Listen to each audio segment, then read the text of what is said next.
Hello! A little disclaimer before I start. I am a self-taught stop-motion animator and this was my first try for lip sync, so in this video I'll show you how I taught myself. I honestly have no idea how it's properly done, but if you want to give it a try, this can help you get started. So let's go! First thing you need is a recording of your script. I'm using a very famous line from the original Mary Poppins movie. In every job that must be done, there is an element of fun. In every job that must be done, there is an element of fun. I recorded mine with a voice changing app on my phone. There are plenty of free options online and you can easily upload it to your laptop. Next, I've written down all my lines phonetically to help me figure out the shapes I need. A big mistake I would have done was to make shapes for each individual letter. This is not how we speak. When we speak, we squish and merge words together. So we say an element instead of an element. And this I got to know from a very important book, The Animator's Survival Guide by Richard Williams. It was still hard for me to grasp the different shapes I need, so I recorded myself saying the lines and started observing how my lips and tongue moved and when did my teeth show. I thought hearing my voice in videos was the worst thing ever I have to endure while editing until I watch my mouth as well. Then, using the written down lines as a guide, I started tracing different shapes of my own mouth from that video, just like how the pros do it. But this little exercise helped me figure out the different shapes and how they change as we speak, and I got to see how the shapes were repeating and can form a set from it. These are all the shapes I traced. I had in total 25 different shapes. I then added a neutral shape, a smiling mouth, different transitions between different mouth shapes, a frowning one as well, a surprise one. The next step is very useful. I found it in Dragon Frame user guide, and you can use the audio workspace to import a mouse set that you create in Photoshop, and this allows you to quickly test different shapes inside Dragon Frame.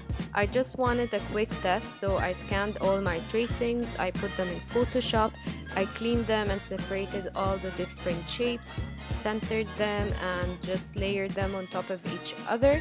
You can choose to do this from scratch and draw them one by one. I just wanted a quick one, but if you're gonna draw them, then make sure that you draw the same teeth every time, because your teeth never changes, or else it will look wonky in the animation. Also notice that we tend to move the lower lip more than the upper lip, since the upper half of our mouth is part of our skull and the lower jaw is the jaw that frequently moves.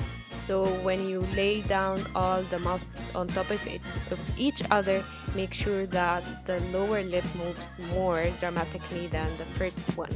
So to create your mouth set, all you need to do is layer all the different mouth shapes on top of each other and name them properly. So you assign the sounds of the mouth to the shape and then group them in one group called mouth. You can also do this for eyes and draw different shapes of eyes. You can also add a background layer, and this should be the very first layer, not the first, like the very bottom layer in Photoshop, and all this will be imported in Dragon Frame.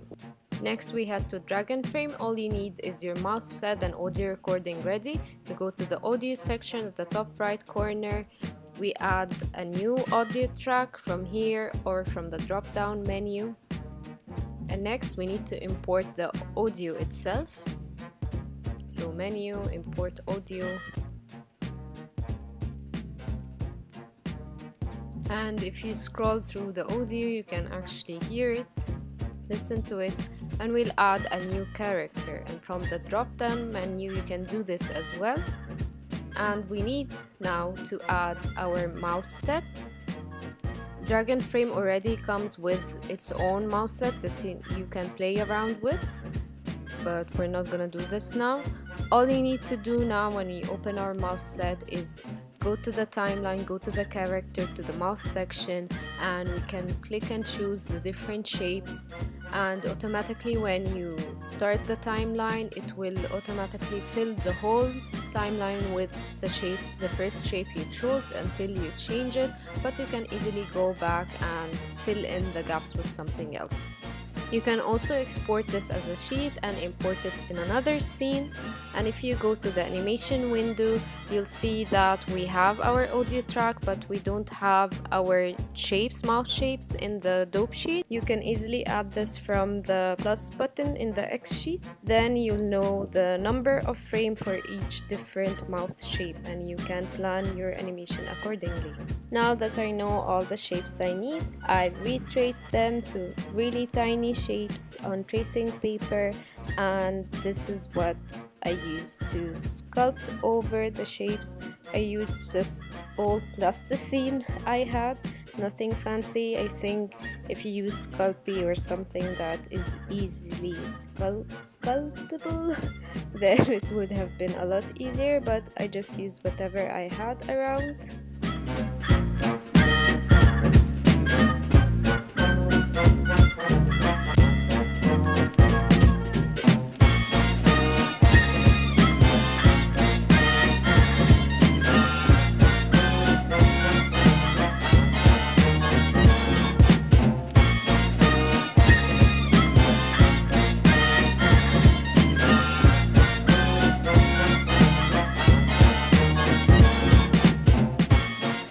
To fix the tiny shapes on the character itself, I used just a dab of Vaseline on the back, and this allowed me to stick it on the character and be able to make slight changes to move it around precisely and put it where I really wanted it to be.